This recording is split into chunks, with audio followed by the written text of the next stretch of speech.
Welcome to the Daily Market Commentary for Wednesday, the 18th of October, 2017. Hope everybody had a great trading day. For those of you that are new to the channel, what we do on this session is we try to go over the markets every day, hopefully try to get them up fairly quickly after the markets close, where we identify basically the same 8 markets. But big news, today we've moved it to 12. I got a couple requests from a couple of listeners, and so I'm going to add it up a little bit so we may go a bit longer.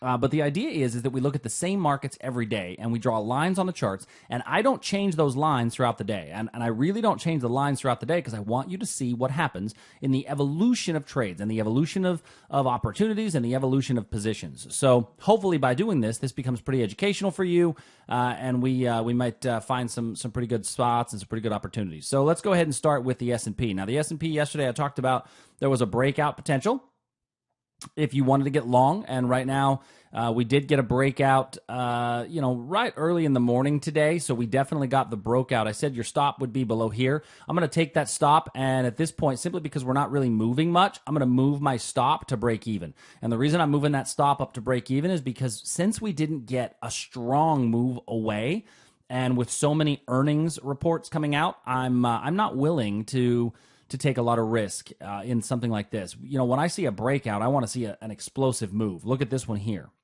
And a great example would be this one right here. When I see a breakout, I want to see an explosive move away happen fairly quickly, and then I want to take those profits fairly quickly. Here was another one, and this wasn't explosive, but a nice little move. Here was another one, explosive move away. Here, I'm not getting an explosive move. I'm getting kind of a move. So I'm moving the line up to a break-even point, so that you're essentially playing with house money at this point on the S&P. Nasdaq, the NQ did not give us the same breakout opportunity, which is another reason why I'm a little bit more cautious about the S&P level.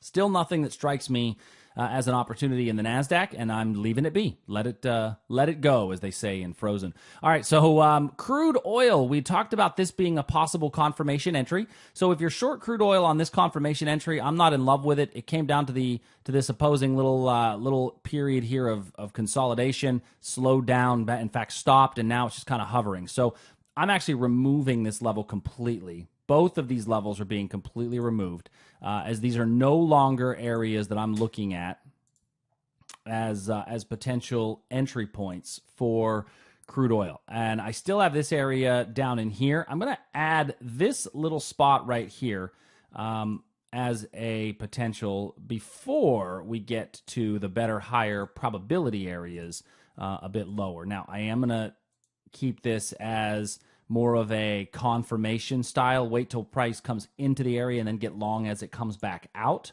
So I'm going to edit those properties. I put this to a dashed line. Anytime that I'm not as confident in the level, I put it as a dashed line so that becomes really a better opportunity for taking it on the move back out of that level. These areas up here. So we do have this high right in here, and pretty much all of this, right? Could be a little reversal point. I'm not going to use that at all. I'm going to go out now to the 4-hour chart. I try to stick to the bigger time period charts. And when I go out to the 4-hour chart, you see this little area here was touched right there, and it's been touched again, and it's not really doing a whole lot. So when I go to this 4-hour chart, there's really not a whole lot out there for me to be excited about, right? There's not a whole lot of tradable opportunities in here that I am really jumping up and down for. So what I'm going to do is I'm going to remove my upper levels, and I'm going to be looking a little bit more for deeper pullback levels if price can make it back down into one of these regions. Going to gold.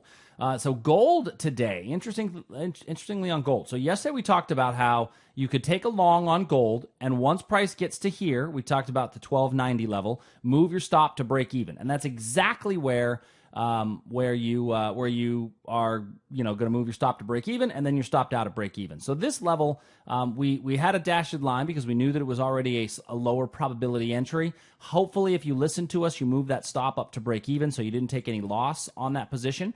From this point forward, I remove that as a potential. I do think that there could be, if you want to be a smaller time frame entry, if we get below here, so there could be a breakout candidate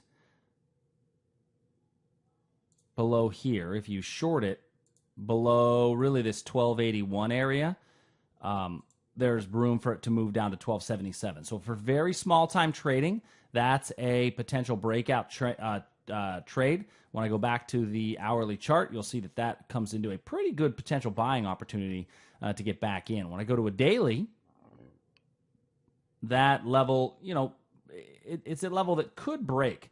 So we may just get a little bit of a bounce here, and then that would fall, and then we would our next logical stopping point would be just in front of that 1250 area.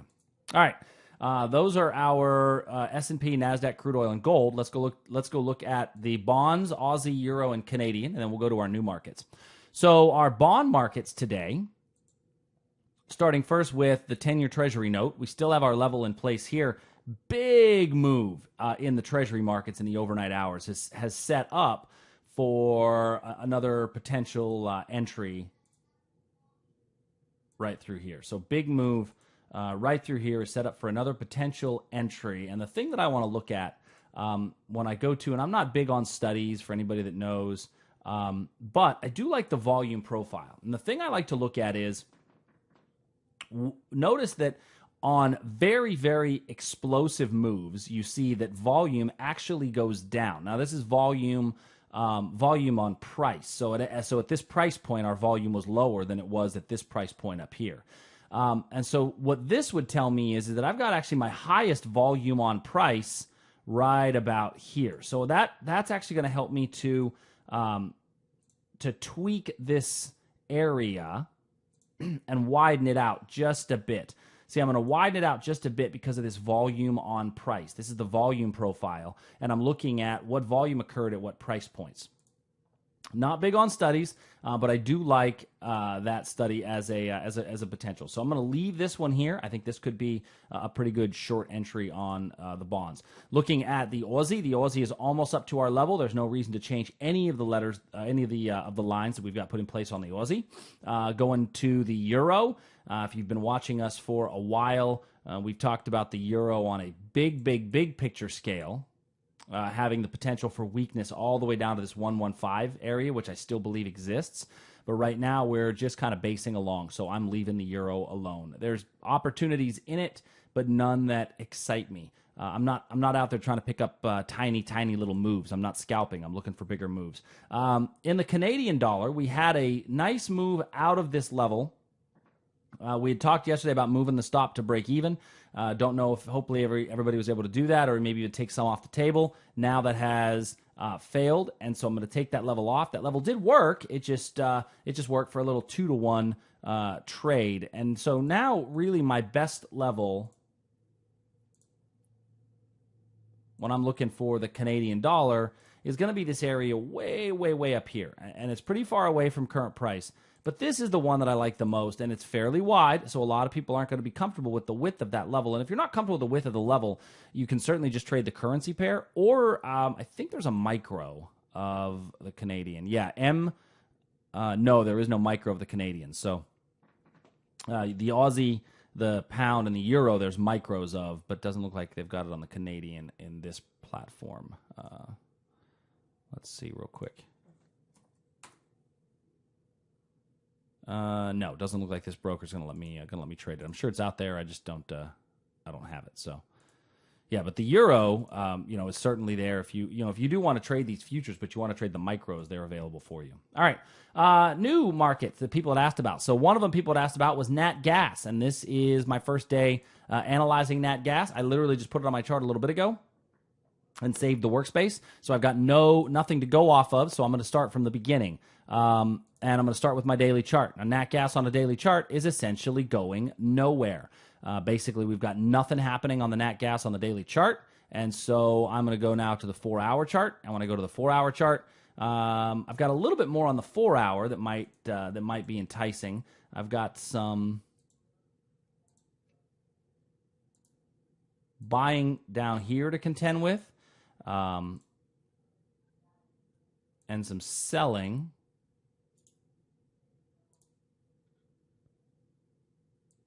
right there. Let me zoom in on that so everyone can see it pretty clearly.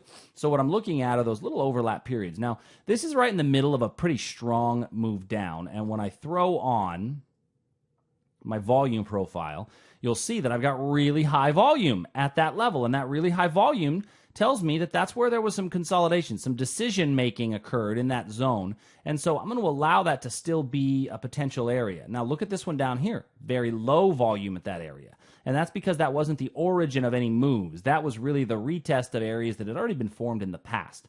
So I'm going to disregard that level as an area that I would be looking to use. So now I'd have to go a bit lower to find anything of really any credence. And I'm going to come right to this gap area here. Let me zoom in on that. And when I come to this gap area on the 4-hour, I get a pretty good little setup. Price came down, almost got back into the level, was unable to do so. So now I'm going to take it down to the 1 hour and really try to hone in on a better opportunity. And when I hone in on the 1 hour, well, that's honing way in. When I hone in on this 1 hour,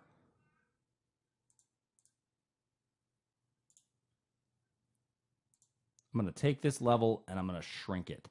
And the reason that I'm shrinking it is because I do feel like the volume peak is right up here at 29.33, but I like the fact that this acted as an area of support in the past. And that support that it was there in the past was because there was a lot of buyers, right? And then price hit that area again, and we hit those buyers and price went up, but then we dropped back into it again, went sideways for a bit. And in that time of going sideways, we had time to attract more sellers. And by attracting more sellers, we created more potential reversal opportunities when price does get back to there.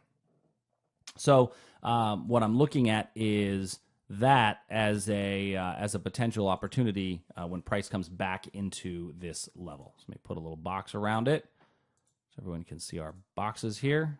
All right. Next is the British pound. So the Great British Pound. I did analyze this one yesterday. We drew some levels. There's no reason to change what we drew. This is still a confirmation style of an entry. Wait for price to come in here and then show you that it's failing, coming out of that area. Silver. Somebody asked about silver. So let's do silver, starting with silver. I do the daily, the 4-hour, and the hourly. So starting at the daily on silver, I'm going to want to use this whole region up here as really the top of my selling area. And I'm going to wrap a couple of lines around that selling area and extend them forward as a potential reversal spot going forward, because I believe that the sellers overtook the buyers in that range. Now, on the other side, I definitely have some buying pressure right in here. I've got another little bit down in here, but nothing that I'm in love with. When I go to a weekly, so I'm going to go way bigger out, I really see silver is kind of doing a whole lot of nutting. So driving this all the way down to the 4-hour. When I move this into the 4-hour, I'm going to throw my volume profile on there. And what we'll see is that, well, in this area, we had their higher volume right towards the bottom of here. And so that would tell me that if I wanted to tighten it up, I would tighten it up to about here.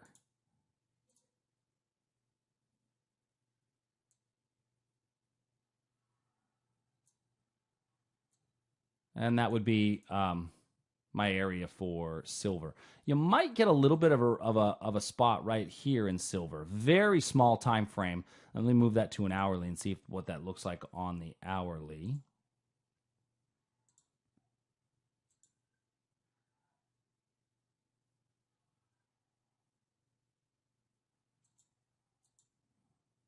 Let's see. Let's do it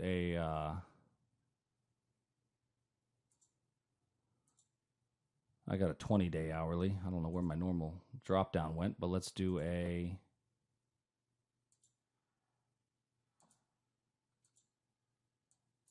$90-day hourly. I don't need 58 minutes, 1 hour. All right.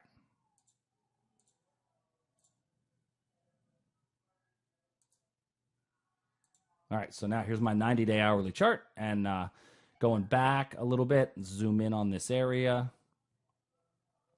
You know what? I don't like it as much when I look at it on the hourly time period, so I'm actually going to remove it. The reason I don't like it is just various reasons, but most notably being the fact that it spent a tremendous amount of time in that area, and then we tried to come out of it and came right back into it, so I'm going to leave that alone.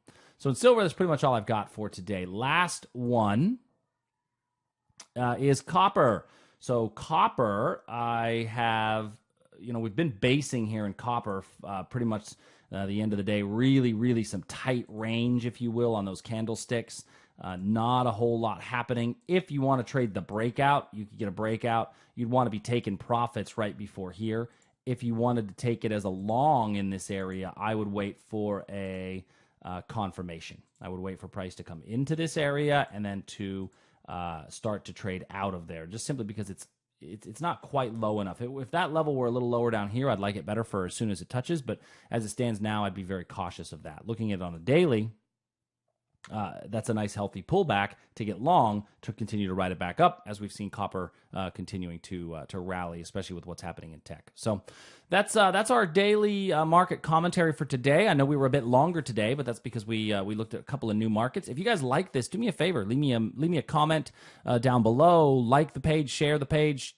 Tell your friends, tell your neighbors, get everybody involved. It's great to be doing this, and I've gotten some really good feedback from some of the people that are watching it. So until next time, same bat time, same bat channel. Have a great day, and I will see you tomorrow.